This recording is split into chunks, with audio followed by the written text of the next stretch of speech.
We have an incredible guest today. It's such a pleasure to have Louise Mcfadyen on our podcast. Louise just finished writing her book, Designing AI Interfaces, Design Principles for Creative and Autonomous Systems. Welcome, Louise. I'm so happy to have you here. Thank you so much for having me, Vicky. It's great to be here. Well, tell me a little bit about your book. The book is about to come out April 21st. And tell me just what is it all about? So, as I was beginning to get back into AI after having taken a few years off, more or less, I was looking around for, where the best and brightest thinking is. And, did the classic Amazon search, looked at Rosenfeld. And there's some writing out there, but hadn't really seen exactly what I wanted in terms of just like a very base level framework. Because I also wanted, I think, a shared understanding with my colleagues. Like, what are you seeing? What am I seeing? Great.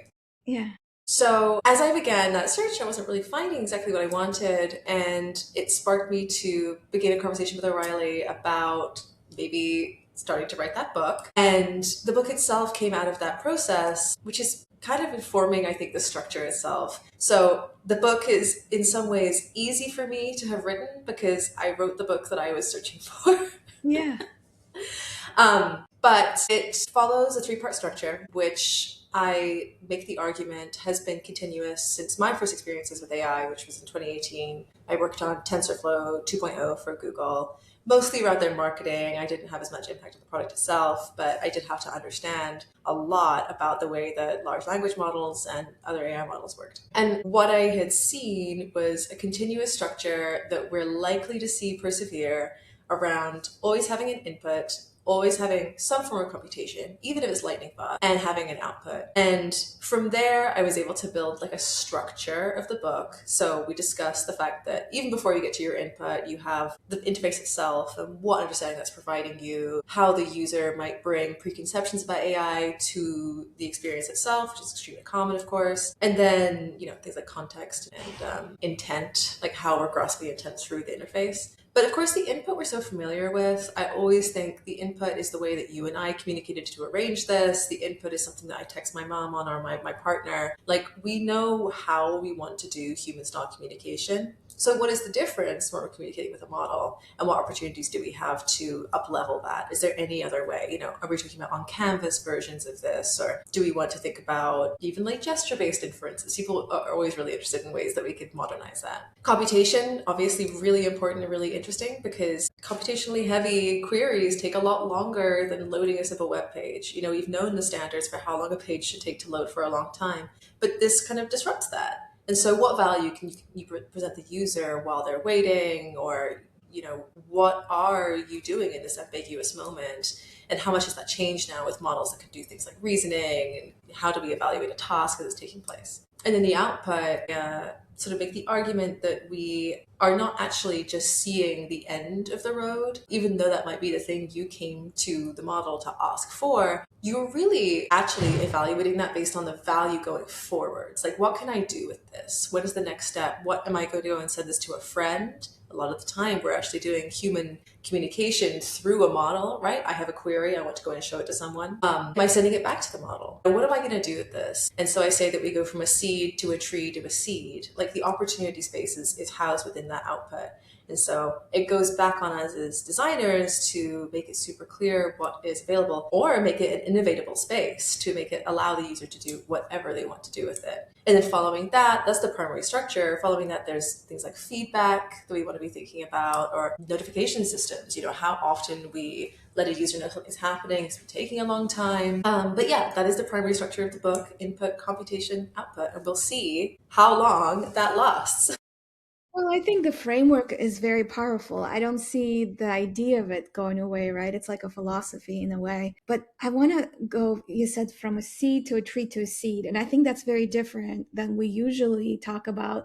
We always look at, okay, we're going to get a seed and then we're going to grow the idea from there. So how do you deal with that output? How do you see that in terms of design and really building upon it?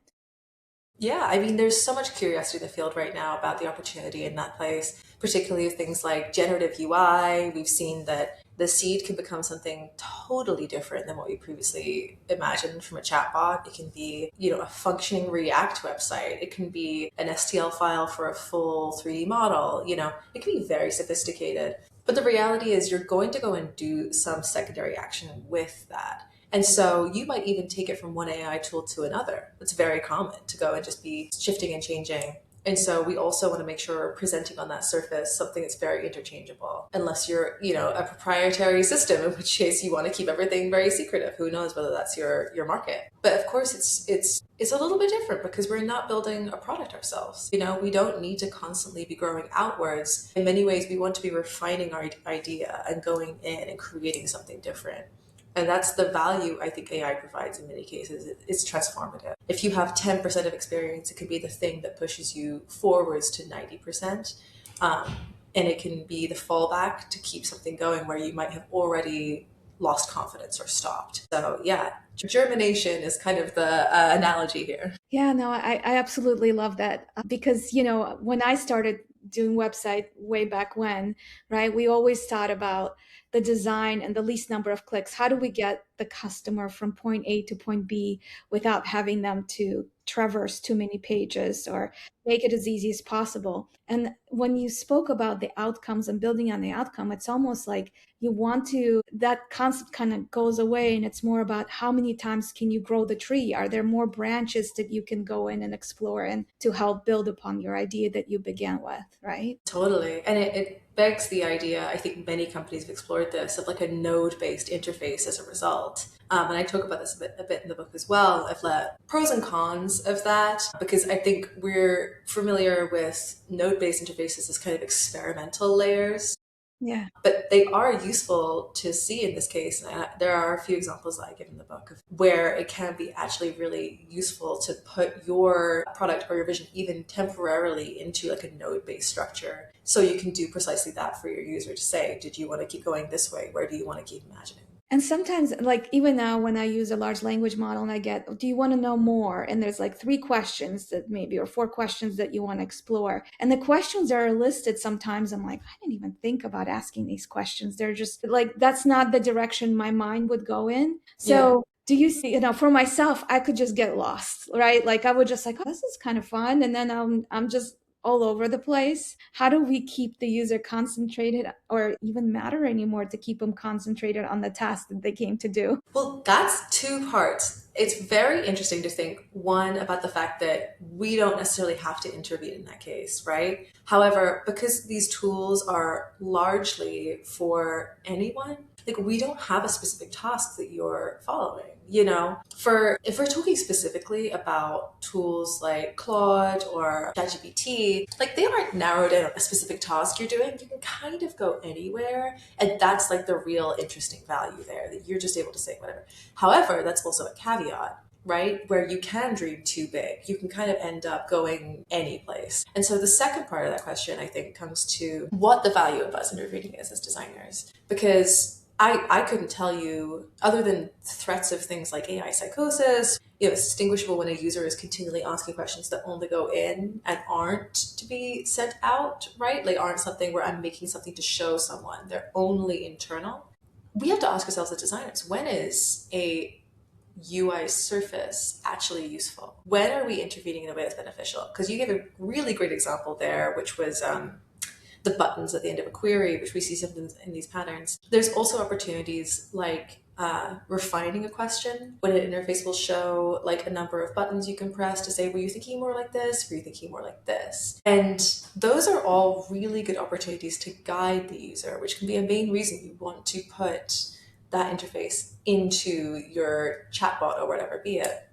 But I think it does ask this very tricky question of when the right time is to use it. Like you can think strategically about what it's useful for, but it's a product level decision in my mind of when do you actually want to disturb, distract, get in the face of the user in order to slightly tweak their behavior. Because I don't know that you're asking that you're not making the point here, I think, that it's always harmful. I No, think you're saying that it's like distracting and you it's can go down a rabbit distracting. hole. Yes, yeah, it's distracting. Because we wouldn't say that about. Did you ever play that game 5 Clicks to Jesus? No, I haven't. Have you ever No. heard of this? I think because we had very stringent internet policies at the boarding school I went to, you weren't allowed to go on like Facebook or whatever. And so you had to make up your own games. Makes sense. And one of them was to go to a random page on Wikipedia, because Wikipedia will do this. It'll let you choose a random page. And then you have to, 5 clicks to get to the Jesus Wikipedia page, which is kind of a funny game. And you end up seeing a bunch of really weird stuff on Wikipedia, but you have to be Yeah, curious I'm teaching about how sure. you get there. Yeah, And in that same way, I have spent hours and hours on websites like Wikipedia, just trawling the internet. I'm sure loads of people do this. You get like a special subject and you just want to learn everything about it. And it would be kind of weird to imagine that we would prevent someone from doing that. Like, I'm sure my father knocked on the door and was like, hey, it's bedtime. You've been on the internet for 8 hours straight. But like, other than that, do we think models should be in the habit of preventing exploration in that way? Or are we more worried about the fact that, with all of the information at our hands, we ourselves start to do a little bit of damage to our brains? for sure. I think that's part of it. But the other part is the business models, right? Like we've always thought about conversion rates, especially when it comes to retail. Like, how do we get the customer to complete Yeah. the task? Let's get them to put something in their shopping cart. Let's get them to purchase this. So that's really the goal of the business, is not as much the exploration, unless it leads to more purchases, but really the completion of the task. That's really the culmination. And so the question is, with the amount of bot traffic we have out there and just like all of this exploration that can happen, how does a business or a product drive the customer to complete a task that they came there to do?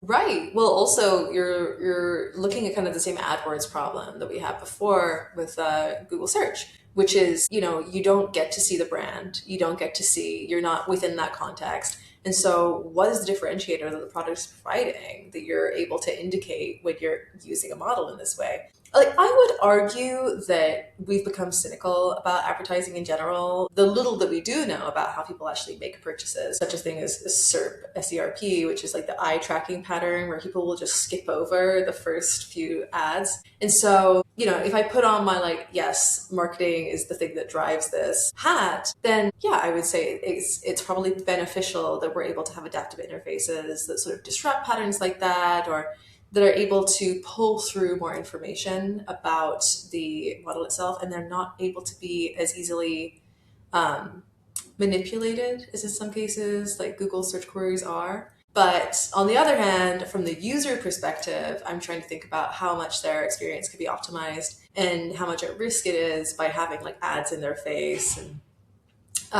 wondering where the balance lies, because what you, I think, really want if you're getting like high value consumers is educated consumers.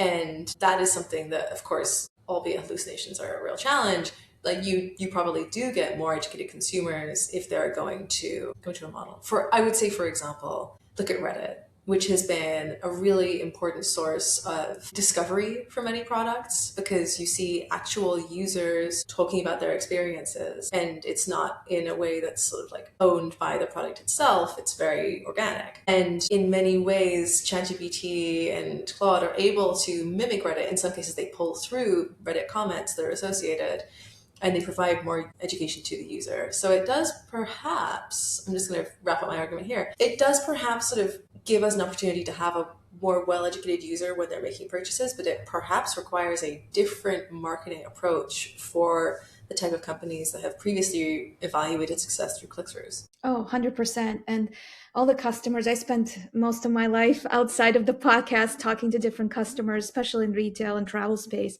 And they're being disrupted by large language models because that's where Yeah. people go to do their research and potentially do their shopping and travel planning and everything else. And so they're trying to figure out what are the new units of measurement, because the old ones don't work anymore. And how do we approach that from a user interface?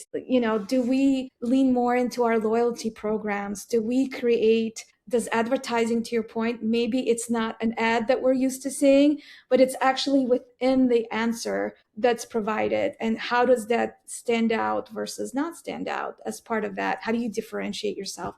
I don't think anyone has the answers on that. And that's why I'm asking you, is because everyone seems to be baffled, whether I talk to a hotel company or I'm talking to a retail provider. They're like, how do we make sense of this? Because the metrics we've been doing for the last 10, 20 years don't even show us valuable information. Yeah, 100%, because it's totally disrupting the channels that have been discoverable previously. And I Yeah. think if I can just this is not my area of expertise, but I would say where the differentiator might have laid for different organizations competing in the past, the channel itself as a disruptor is going away, right? Because discoverability ends up being not as much the problem. It's much more about how the product is perceived and received.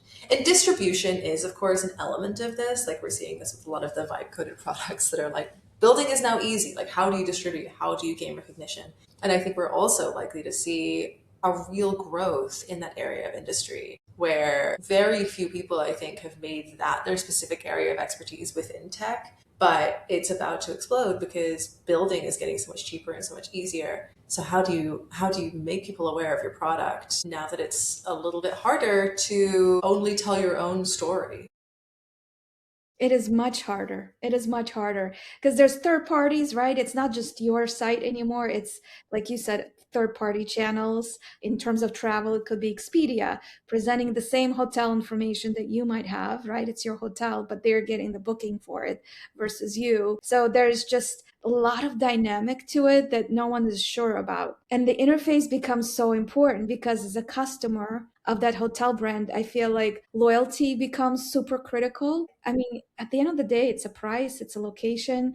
And then what Marriott, for example, is looking at is, I only want a hotel with an incredible pool with you're looking at specific dynamics of that hotel that might somehow drive that transformation to conversion that maybe no one else has in the industry, right? So it's so complicated. So I'm just trying to help others figure it out, but I don't think anyone, in terms of user interface, are there things we could be presenting the customer in terms of those touch points, in terms of that engagement that would differentiate us today versus maybe it did, 6 months ago? Yeah.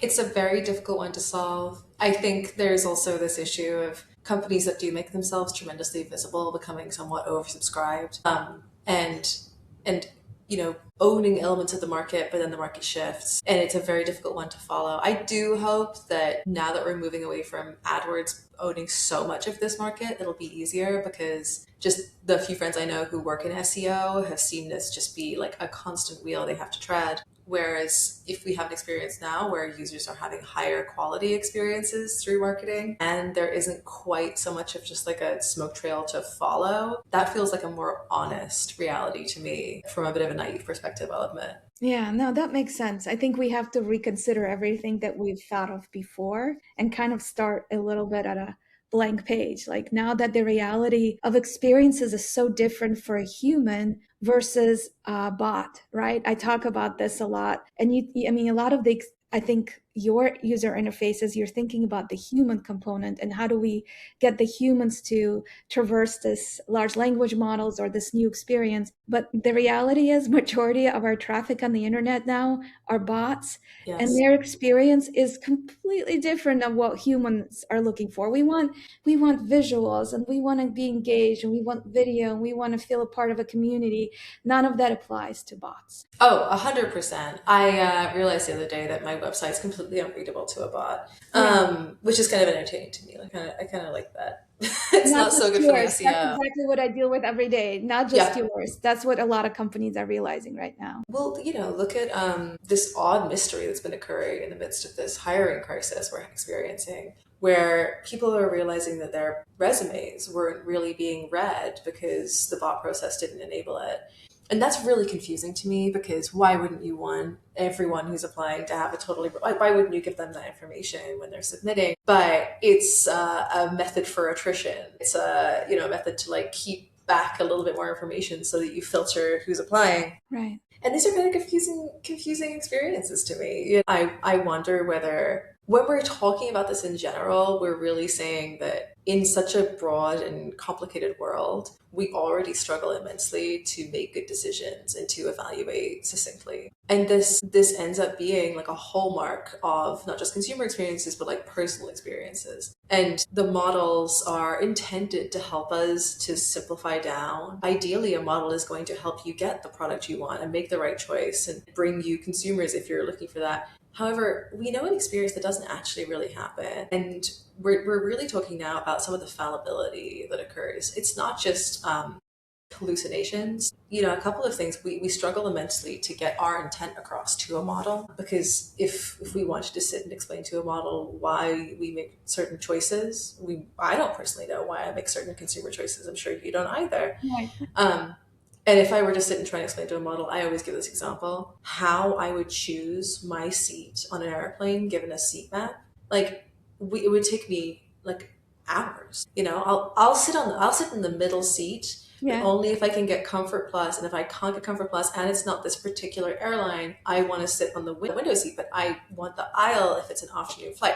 Like, we actually have very refined and difficult processes that make us Yeah. really tricky customers. Right. And those are hard things for us to be sharing with a model, particularly as we know there's been a history of move fast and break things. We don't trust that spending the time giving our intent to a product, it's going to be around in 2 months. Are we going to lose that information? Southwest just started signing seats, and that's something that they've kind of had to consider as they went back to seat assignments. But even for myself, I'll sit next in the middle seat. If I'm traveling with my husband and my kids, I'll take the middle seat. But otherwise, I do not like the middle seat.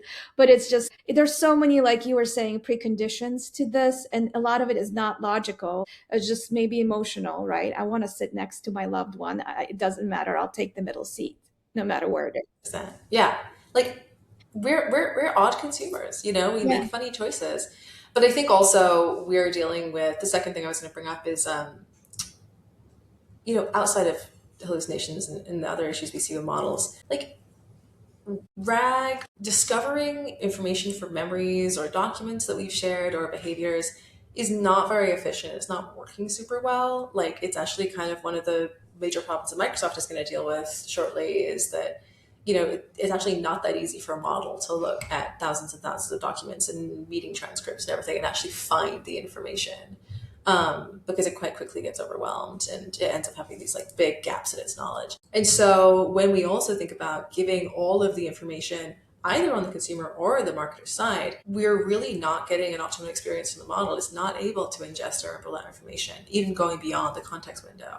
And so this is where we start to see, like, okay, so we need much more constrained experiences than we might have previously thought. Like, I personally don't think that our future is going to be everyone using ChatGPT and everyone using Claude and these big models. I think there's a market where they'll still exist. But, we have not seen enormous successes, long-standing successes for companies who try to be everything for everyone. It's when you start to like narrow in and build much more detailed experiences for your consumers that you start to have a lot more, knowledge about what they might want to be doing, being able to guide them more towards their tastes, and like slotting more alongside their habits in general. And so I think that that's also part of this, where we're taking in too much information right now. There's just too much to grok, you know. Yeah. And we might have to see a bit of like a simplification, which would contribute to AI as like a stable industry. I think right now it's a little bit all over the place, but once we see the moat be established for more of these AI companies to actually withstand, even though they're using these proprietary models, I think that's probably a very beneficial step in itself. That's so true. I mean, niche has always been the way to go to start any business, to really approach it and really to enable like white glove treatment, right? That's all that every customer wants. They want that white glove treatment on your site with your brand. And that's what at the end of the day differentiates you from others. And so I think this is just a way for us to enable that using the data and information we have. And the more, that's what we're going to see more of is those customers will tend to convert more, is the ones that we know best. Yeah, 100%. It remains to be seen, like how effective that'll be, because there's going to also be a human premium here, Yeah. where having a white glove human experience at the end of that purchase is probably going to make you a bit more of a loyal customer, because we want to go to the thing that is hardest to achieve. That is what luxury is to us in many cases. Absolutely. So I'll be curious to see how that begins to develop, but we're already seeing a little bit of it.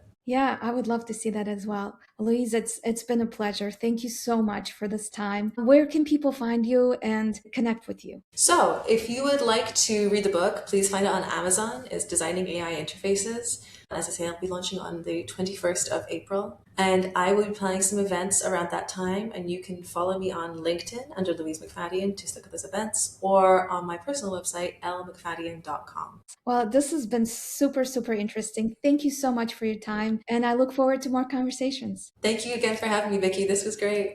Thank you. Take care.